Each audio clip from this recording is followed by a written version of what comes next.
문학 74쪽이에요. 자, 74쪽 보면은 우리 앞에서는 긍정적인 태도 했었고, 오늘은 이제 문학 작품에서 나오는 부정적인 태도 나오고 있거든요. 근데 거의 이제 비슷한 맥락에 대해서 이제 나와서 이제 호다닥 한번 봐볼게요. 자, 첫 번째는 거리감입니다. 거리감은 어떤 대상과 일정한 거리가 떨어져 있다고 느끼는 느낌인데, 말 그대로 여기서는 뭐 3만 리가 나와 있잖아요. 그래서 보통 진짜 공간적인 거리감일 수도 있지만 거의 이제 이런 게 나오면 심리적인 거리감이라고 생각하시면 돼요. 심리적인 거리감이고, 그래서 뭐 예를 들어서 1000만 리 막 이런 식으로 나오거든요. 특히 여기 제목이 귀족도잖아. 귀족도는 이제 두견세를 얘기하는데, 귀족도는 옛날 중국 총나라의 망제라는 사람이 나라에서 쫓겨난 후 총나라를 그리워하다가 죽어 그 넋이 변하게 된 새인데 밤에만 온다고 합니다. 그래서 이 설화와 관련지어서 귀족도는 보통 한의 정서를 나타낸다라고 기억을 해두시면 될 것 같아요. 그리고 두 번째는 고뇌입니다. 괴로워하며 번뇌를 하는 건데 여기서 뭐 직접적으로 괴롭다 뭐 이런 식으로 나왔네.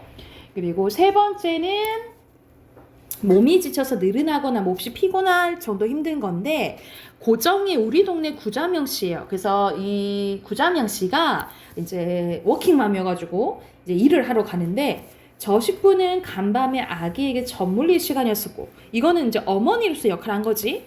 또 저 식구는 간밤 시어머니 약시 중 든 시간이고, 이거는 며느리로서 일한 거고, 그래 저 식구는 새벽녘 만취해서 돌아온 남편을 위해서 버린 시간이었을 거야. 이건 아내로서의 역할을 하는 거잖아, 그치? 그래서 이렇게 각각 역할 때문에 이제 힘든 삶을 살고 있는 이제 구자명 씨에 대한 삶에 대해서 쓴 시라고 보시면 되고요. 4번은 고독감이네요. 자, 홀로 독자지. 세상에 홀로 떨어져 있는다 매우 외롭고 쓸쓸한 마음을 얘기해요. 그래서 인적, 사람의 인적이 끊인 곳에 홀로 앉은, 그리고 난 누구도 없이 불러보냐, 빈 골, 이런 식으로 혼자 있는 것에 대한 이제 외로움 드러내고요. 자, 권태로움은 어떤 일이나 상태에 시들해져서 생기는 게으름이나 실증을 얘기해요. 그래서 여기선 더디고 나른한 세월, 말 그대로 세상살이가 뭐야 뭐 하고 싶은 것도 없고 이런 생각이 들면 당연히 더디고 나른하게 이제 느껴지겠지, 그치? 그래서 여기서는 삶에 대한 약간 권태로움에 대해서 나왔다라고 보시면 되고요. 자, 거의 주된 정서가 그림 많이 나오지. 우리 사랑 이야기 나오면 그림이 나오는데, 보고 싶어, 애타는 마음이고요. 여기서 직접적으로 그리워라는 게 나왔네. 긴장감은 긴장한 상태, 말 그대로 편하지 않는 상태라고 생각을 하시면 될 것 같고요.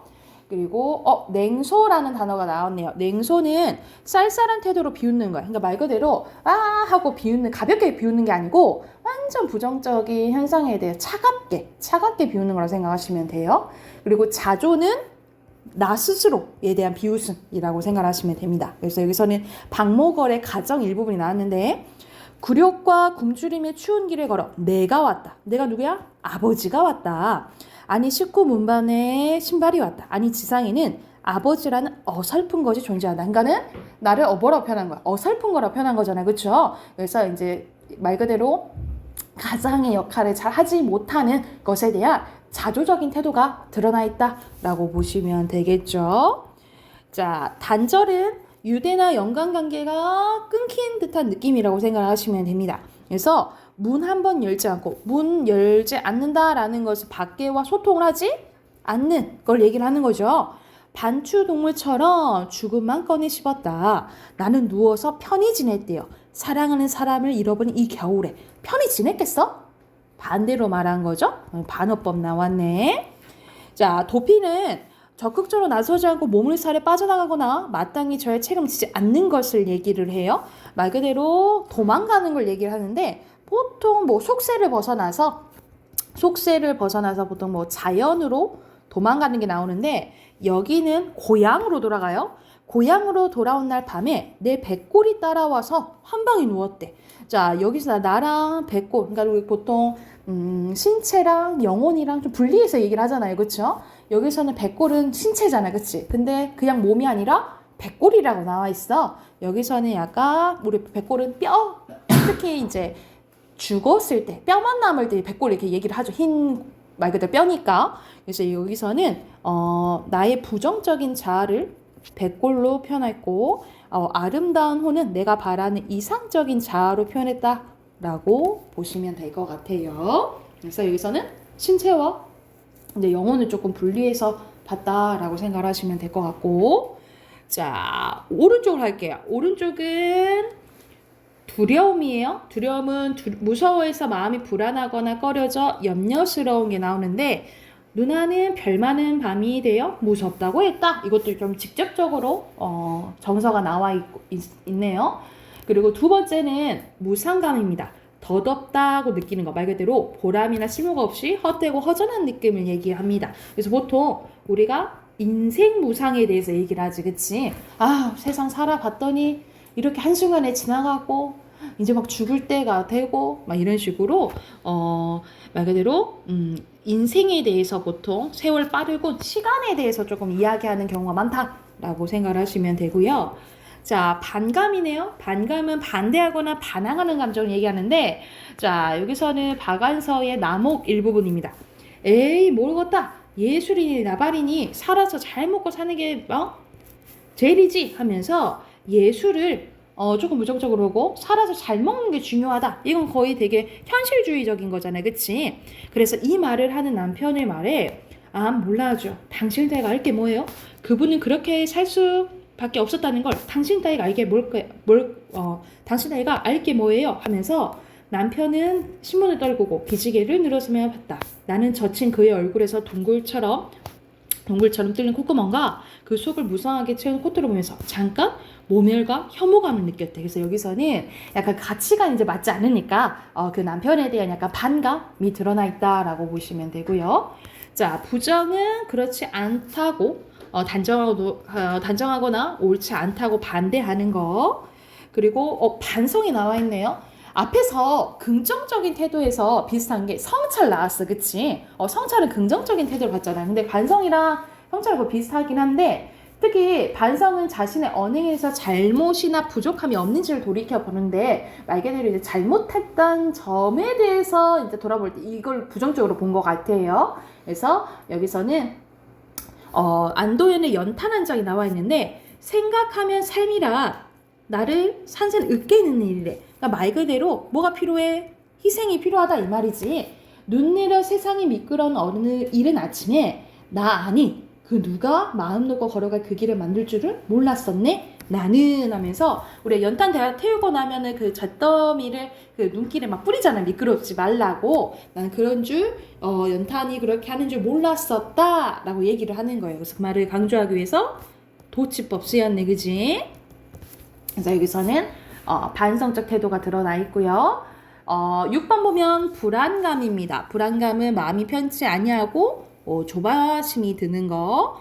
그리고 비관은 인간을 어둡게만 보아서 슬퍼하거나 절망스럽게 얘기하는 걸 얘기해요. 말 그대로 완전 약간 안 좋게 생각하는 거. 계속 안 좋게 생각을 비관이라고 보시면 되고, 비관의 반대가 뭐예요? 낙관이죠. 그렇죠. 좋게 생각하는 건 낙관이지. 그래서 이제 반대 개념도 알아두시고, 자, 비애감입니다. 비애감은 여기 슬플 비에다가 여기도 슬플 애자예요. 슬퍼하고 서러워하는 감정이라고 생각을 하시면 되고, 그래서 여기서도 직접적으로 나왔죠. 네, 슬픔과 어리석에 눌려 죽을 수밖에 없는 것을 느끼었다. 그래서 슬픔이라는 이제 정사 그 직접적으로 나와 있지. 그리고 비판은요, 옳고 그름을 판단하여 밝히거나 잘못된 점을 지적하는 거라 생각하시면 돼요. 그래서 비판은 두 가지로 생각하면 돼. 우리가 비판적 사고할 때는 옳고 그름을 판단하는 거라고 생각하시면 되고, 보통 다 그런 건 아니지만 보통 문학에서 나올 때는 완전 잘못된 걸 지적할 때 비판이라고 생각하시면 돼요. 그래서 성북동 비둘기 일부분이 나왔는데요. 성북동 산에 번지가 새로 생기면서, 번지라는 것은 주소 얘기하는 거야. 그래서 우리는 지금 무슨 길로 바뀌었잖아. 근데 예전에는 몇 번 예를 들어 11-3번지 이렇게 얘기를 했다는 거지, 그치? 이건 주소를 만들었다라는 것은 인간이 만든 거예요. 그래서 여기서는 번지는 인간의 문명을 의미하고, 본래 살던 성북동 비둘기만이 번지가 없어졌다. 그러니까는 비둘기 집이 없어졌다라는 소리잖아요. 그치? 그래서 여기서 비둘기는 인간의 문명과 반대되는 자연을 의미한다라고 보시면 돼요.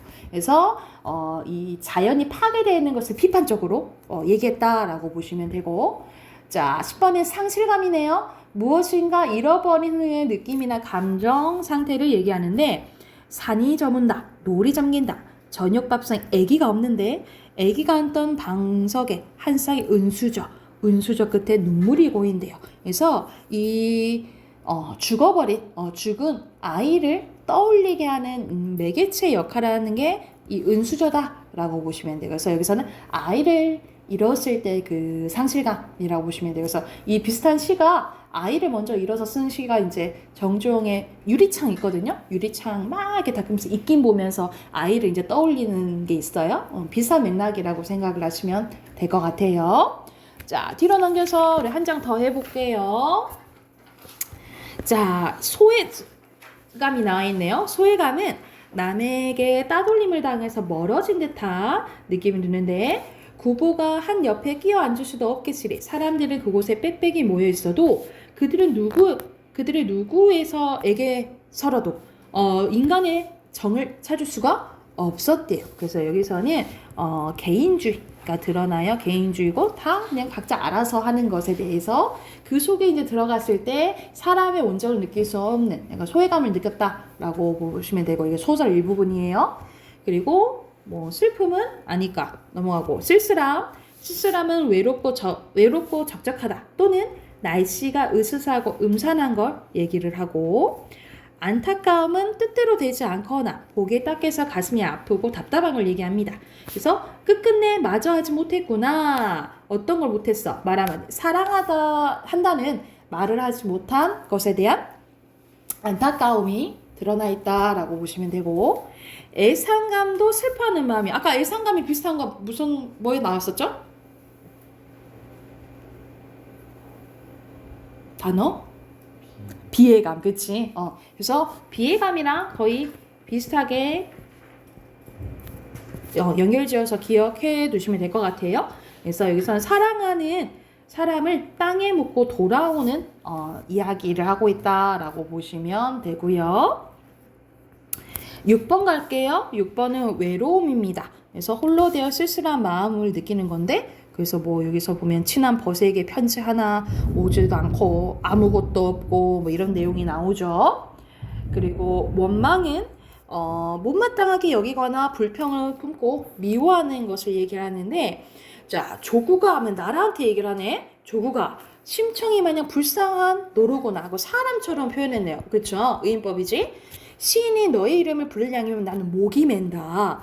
저기 모두 세계의 백정들 도마 위에 오른 복이 모야 너를 난도질 하려고 하는데, 하늘은 이다지도 왜 무심만 하다느냐. 그래서 하늘은 왜 너한테 관심이 없니? 왜 무심하니? 그래서 이 나라를 약간 나라의 이제 문제에 대해서 안타까워하는 상황이에요. 근데 제목으로 보니까 휴전협상 나오잖아요. 그치? 그럼 배경이 6.25 전쟁 때라고 생각을 하시면 돼요. 자, 은두는 세상 일을 피해서 숨는 거예요. 그래서 아까 전에 그 도피랑 비슷하다고 생각하시면 되겠죠. 그래서 보통 은둔하면은 속세를 벗어나서 보통 다 이것도 자연으로 많이 가요. 자연으로 많이 가기 때문에 산 나오죠. 그죠? 그 다음에 9번의 의구심입니다. 의구심은 확실히 알 수 없어서 믿지 못하는, 그리고 두려워하는 마음이라고 보시면 되고요. 그래서 인생은 외롭지도 않고 그저 잡지의 표지처럼 통속하거늘 대체적으로 다 일반 대중들이 사는 것 마냥 이렇게 사는 건데, 한탄할 그 무엇이 무서워서 우리는 떠나는 걸까 하면서 이제 인생에 대한 의구심이 드러나 있다라고 보시면 되고, 이기적은 자신의 이익만을 꾀하는 거죠. 그래서 여기서 제목이 슬픔이 기쁨에게거든요. 우리 보통 슬픔을 부정적으로 생각하고 기쁨을 긍정적으로 생각하잖아. 근데 여기는 역발상으로 오히려 슬픔을 긍정적으로 기쁨을 부정적으로 봐요. 내용을 보면, 내가 어둠 속에 너를 부를 때 단 한 번도 평등하게 웃어주질 않는 가만히 덮인 동사자는 얼어 죽은 사람을 얘기하잖아요. 다시 얼어 죽을 때 가만히 한 장조차 덮어주지 않는 무관심한 너의 사랑 위에. 그러니까 여기서는 완전 이기적인 태도를 보여주는 거지.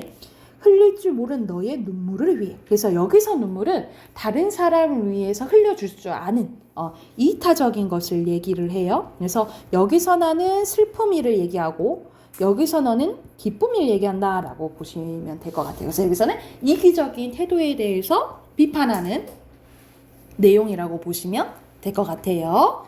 자, 마지막 오른쪽 가봅시다. 첫 번째, 이질감이에요. 이질감은 서로 성질이 달라서 낯설거나 잘 맞지 않는 느낌. 그러니까 말 그대로 동질감의 반대이죠. 다른 느낌인데 요 예시가 조금 이상하긴 한데 무엇이냐면 가을 햇볕에 공기에 익는 벼에 눈부신 것이 천진데 그런데 들판이 적막하대. 들판이 조용하다 이 말이야. 뭐가 없어. 가을인데 메뚜기가 없다는 거야. 이 불길한 고요.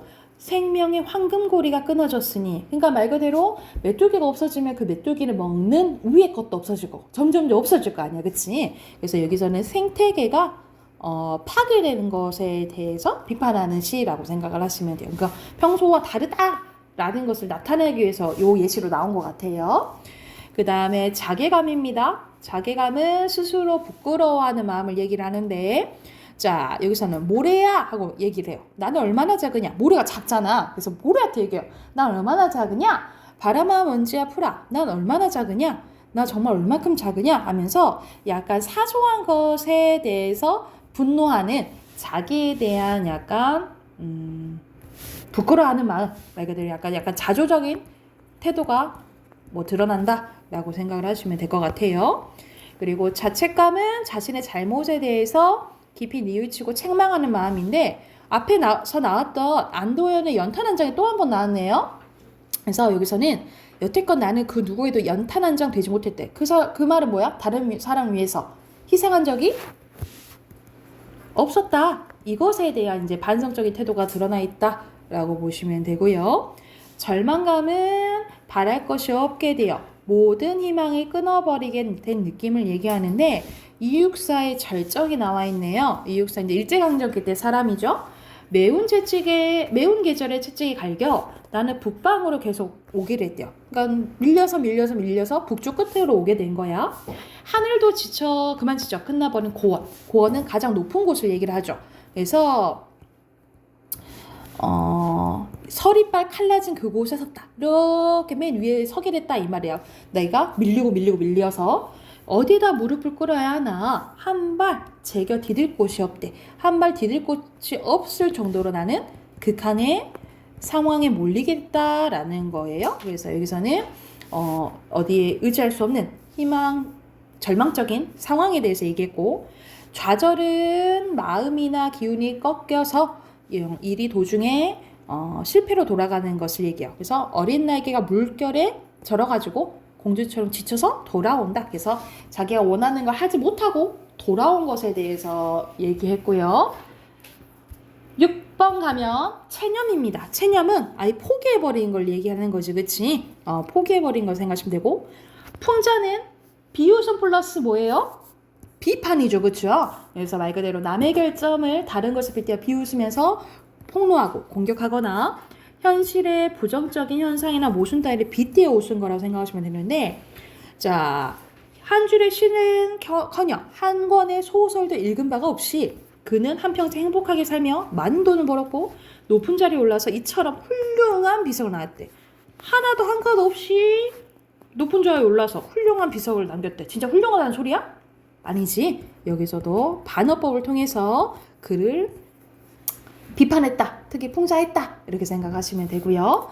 자, 한이 나오네요. 한은 우리나라 고유의 정서라고 생각하시면 돼요. 몹시 원망스럽고 억울하거나 안타깝고 슬퍼 응어리진 마음을 한이라고 하는데 앞에서 아까 나왔던 귀축도 나왔지. 그치? 그래서 두견세가 한을 의미한다라고 보는데요. 이런 한의 정서는 예전에 이제 많이 나왔지 지금은 많이 나오진 않아요. 왜냐면 지금은 여러분 우리나라가 그렇게 약한 나라가 아니고 그리고 나라는 우리가 예전에 생각하면 우리는 정말 약한 나라였죠. 작은 나라였잖아. 지금도 작긴 하지만 약한 나라였는데 약한 나라니까 맨날 당하기만 많이 했어. 그리고 우리가 여성 남성 생각하면 지금은 거의 여성의 지위가 많이 올라갔지만 예전에는 우리가 특히 조선시대 때는 유교 사회여서 여자가 거의 가부장적 사이였잖아요. 그렇죠? 그래서 여자는 항상 뭐였어? 참고 나서지도 못하고 하고 싶어도 뭐 예를 들어서 뭐 벼슬을 하지도 못하고 그래서 항상 참고 기다리고 이런 상황이어서 이렇게 이 억울하거나 아니면 이제 참아서 생기는 감정을 한의 정서라고 생각하시면 돼요. 그래서 예전에 이렇게 나왔는데 지금은 거의 뭐 그럴 정서가 막 나오지는 않겠죠. 그렇죠? 그래서 말 그대로 문학 작품도 이 현실을 많이 반영한다라고 생각을 하시면 될 것 같아요. 그리고 한탄입니다. 한탄은 원통하거나 뉘우친 일이 있을 때 한숨을 쉬며 탄식하는 걸 얘기해요. 그래서 여기서는 내겐 꽃 시절이 없었어 라고 나오는데 꽃 시절이 없었다는 것은 나에게 말 그대로 막 리즈 시절, 화려한 시절이 없었다 라는 것에 대한 내용이고요. 자, 회의감입니다. 회의감 아까 의구심이랑 거의 비슷한 거라고 생각하시면 돼요. 마음속에 의심을 품는 거라고 생각을 하시면 됩니다. 여기까지가 부정적인 태도인데 부정적인 태도는 거의 약간 비슷한 것들이 많죠. 그렇죠? 그래서 같이 묶어서 이렇게 생각하셔도 되고 앞에서 나왔던 긍정적인 태도랑 대조적인 것도 있잖아요. 그거랑 좀 연결 지어서 생각해 보시면 될 것 같아요. 자, 그러면은 뒤에 또 숙제로 해오셔야 되겠죠? 82초까지 82초까지 숙제로 해올게요. 체크해 두시고 독서 꺼내봅시다. 독서 60쪽이에요. 독서 60쪽인데 그 월요일날 풀었던 거랑 비슷한 맥락의 지문이 나와요. 그래서 여기도 빈칸 넣고 문제 풀어보시고 뒤로 넘기면 어휘 문제 나오거든요. 이거는 이제 본문에 나오는 어휘 문제야. 그래서 여기 힌트 있어서 금방 찾을 수 있을 거예요. 힌트 확인하면서 어휘 찾고 옆에 열 문제 있잖아. 이거는 요 단어 중에 맥락에 맞는 거 넣는 거라고 생각하시면 돼요. 그래서 63쪽까지 문제 또 풀고 답 확인해 볼게요.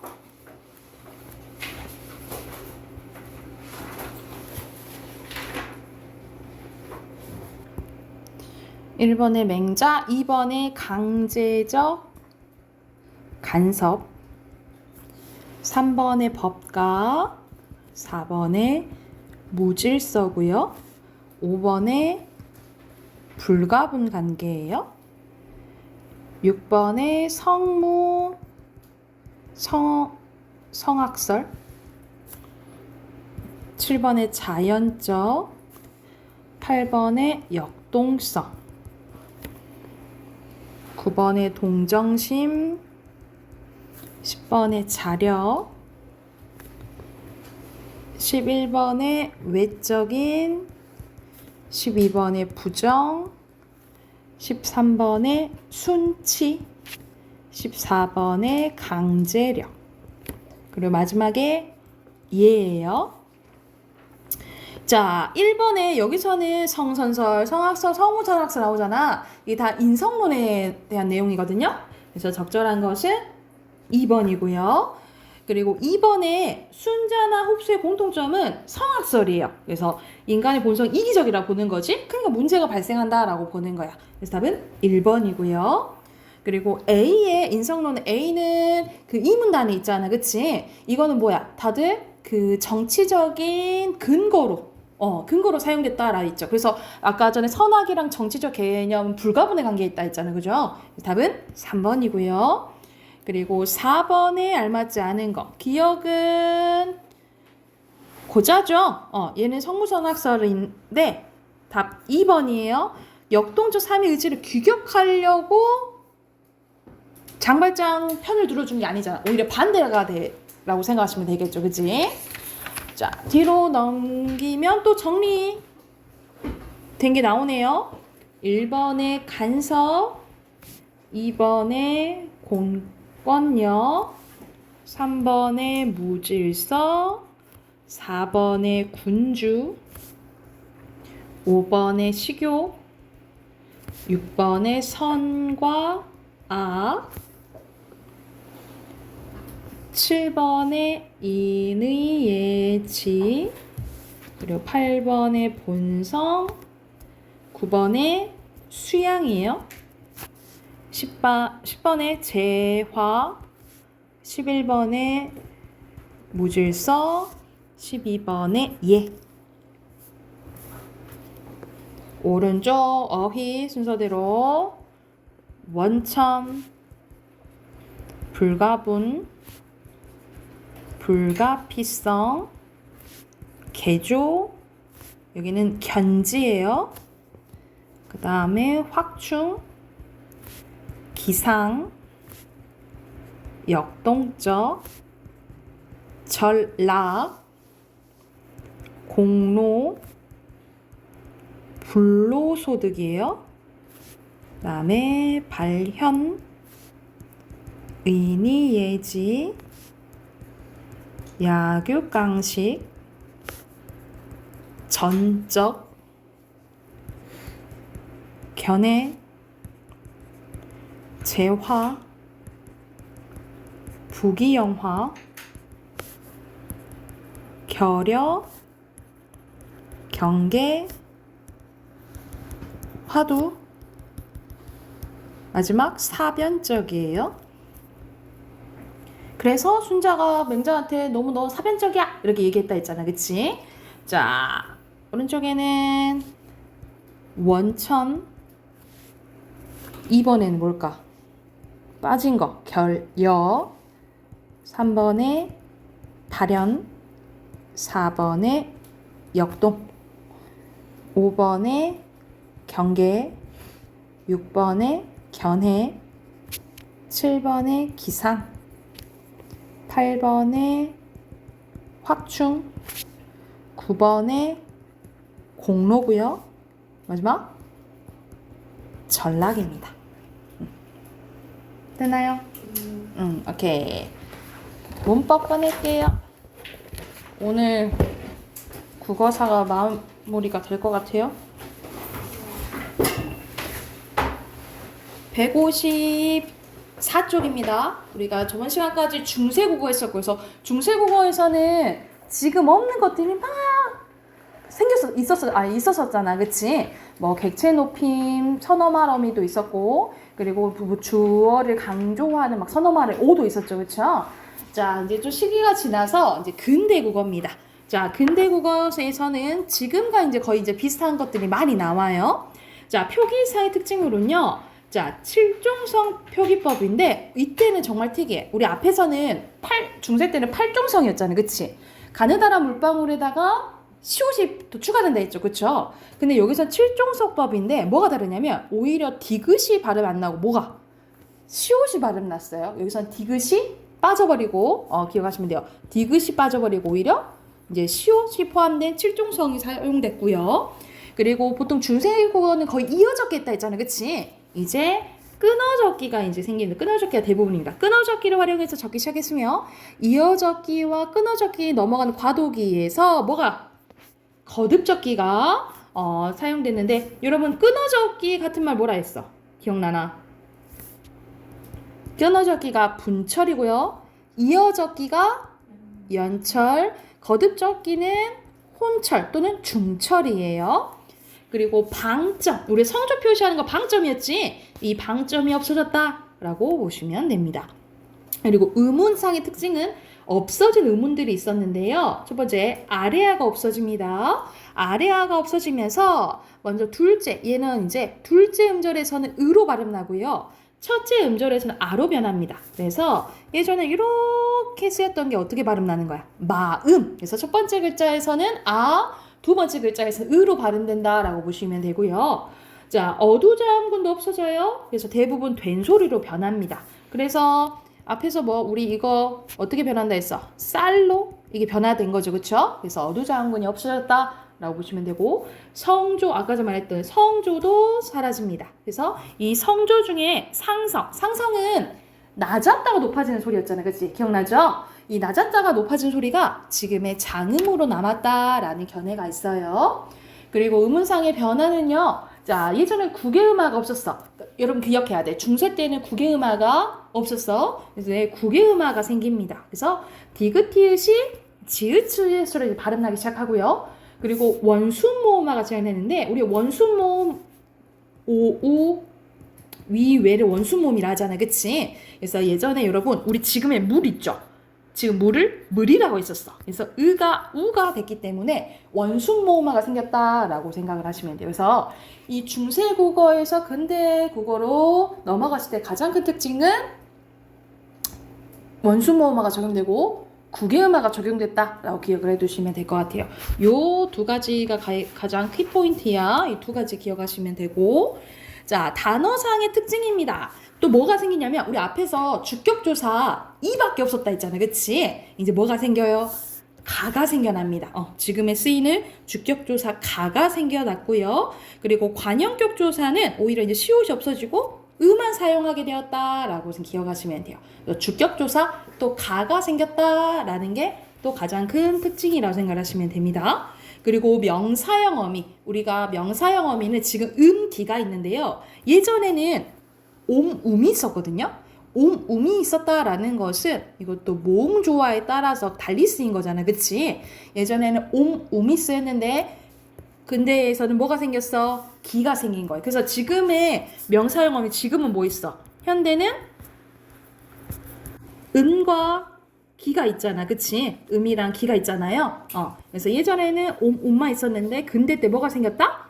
기가 생겼다라고 생각하시면 될 것 같아요. 그래서 자, 근대 국어에 가장 기억해야 될 게 국외음화, 원순모음화, 그리고 주격조사 가가 생겼다. 그리고 기 생겼다. 이렇게 기억하시면 될 것 같아요. 크게 4개네. 그치? 이렇게 4개 생각하시면 될 것 같아요.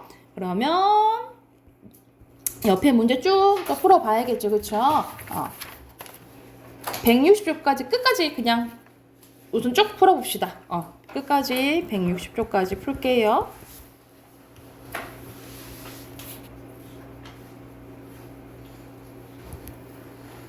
우리 155쪽만 우선 채점해볼까요? 다 푼 것 같은데 155쪽만 우선 채점해볼게요. 여기서는 가느 다란 물 방 물에다가 시옷만 디귿 빼고 시옷만 쓰면 되겠지. 그치? 그 다음에 국외음악 미안해요. 국외음악. 그 다음에 여기서는 주격수 가가 사용됐고 이제 음만 사용되게 됐다 했지. 그치? 자, 여기는 그대로 근대에서는 아이고 쓰기도 힘드네. 그치? 홍색을 이렇게 쓰면 되고 표기 방식은 이것도 뭐 한 거야? 끊어적게 한 거고 요거도 끊어적게 한 거예요. 그쵸? 그리고 두 번째 이게 두 번째 거지. 네. 선생님 이게 두 번째 거 니은이죠. 선생님 니은 잘못 봤다. 이렇게 바꿀게. 기억이 기운이죠? 네. 기운이 근데 어차피 이것도 끊어적기네. 그치? 끊어적기고 근데 여기서는 목적격 조사 보는 거다. 그지? 네. 선생님 이거 잘못 적었지 또 이거. 에이. 이거 아래야 을로 돼 있나요? 아니요. 그냥 을로 돼 있네? 맞네. 선생님 잘 적은 거 맞네. 그치? 그러면 여기 을 이렇게 적으면 되겠죠? 이 됐죠? 그리고 디귿은 같은이네. 둘 다 아래야예요. 근데 현대어는 같은이잖아. 그러니까 모음이 여기서 아래야 쓰였고 여기서 아와 으 쓰였다. 이렇게 쓰면 돼요. 그리고 리을은 거승이네. 그치? 지금은 이렇게 쓰죠. 근데 이거는 이어적기 한 거고 이거는 끊어적기 한 거야. 그래서 답은 4번이에요. 거듭적기 한 거하고 이어적기 한 거고 그리고 밑에는 마지막에 빠지는이죠. 빠지는 쓰면 되고 여기서는 초성이 시옷 비읍 그리고 쌍비읍 이렇게 쓰면 쌍비읍 쓰면 되겠죠. 쌍비읍 이렇게 쓰면 되겠지. 그리고 밑에 빈칸 확인할게요. 첫 번째 저 암호 그리고 양성 음성 3번에 높임 무정 그리고 4번에 삽 납작, 반치움 삽 이렇게 쓰시면 돼요. 그 다음에 2인칭, 그리고 나, 7, 그 다음에 끊어, 구개음화, 아, 으고요. 마지막에 가, 기 쓰시면 됩니다. 선생님 잘못 적은 거 없죠? 맞죠? 맞죠? 자, 160 끝까지 160조까지 숙제로 해올게요. 그리고 선생님이 이거 이제 뒤에 기출문제 풀면서 선생님 분석해 줄 거는 다 분석해 줄 거거든요. 그래서 숙제 해오시고 우리 다음 주 월요일날 만나잖아. 월요일에는 여러분 모의고사 볼 거예요. 그래서 단어 외우지 말고 그냥 가볍게 오시고 수요일 날 이제 모의고사 분석하고 이때 교재 챙겨 오세요. 그래서 그러면 숙제는 다음 주 수요일까지 하면 될 것 같죠? 문학이랑 숙제 문학이랑 문법 있는 거야. 오케이? 까먹지 말고 미리미리 하세요. 아셨죠? 미루다가 까먹으니까. 여기까지 할게요.